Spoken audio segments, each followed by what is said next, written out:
मुंबईत महापालिकेत मनसेचा भाजपला पाठिंबा. फडणवीसांच्या खेळीवर राज ठाकरेंनी स्पष्टच सांगितले. मुंबईत महापालिकेमध्ये महापौरपदासाठी भाजपने मोठी खेळी खेळण्यास सुरुवात केली आहे.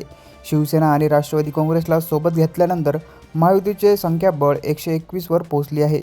मात्र हे संख्याबळ अधिक वाढवण्यासाठी मनसेच्या 6 नगरसेवकांचा पाठिंबा मिळण्याबाबत चर्चा सुरू असल्याचे समोर आले आहे. यावर मनसे अध्यक्ष राज ठाकरे यांनी स्पष्टीकरण दिले आहे.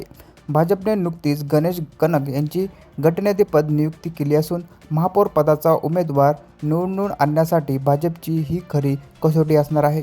जरी युतीकडे बहुमत असेल तरी आपले पारडे अधिक जड करण्यासाठी मनसेला सोबत घेण्याचे प्रयत्न भाजपकडून केले जात आहे.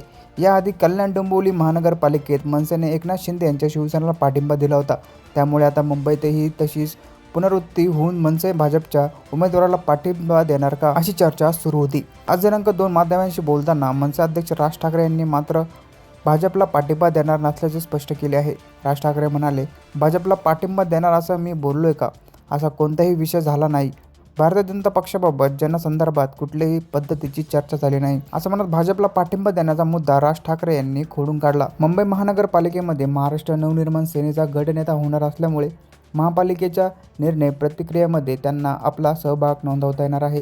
विशेष म्हणजे महापौराच्या अध्यक्षतेखाली होणाऱ्या गटनेत्यांच्या बैठकीत मनसेला आपले मत मांडता येणार आहे.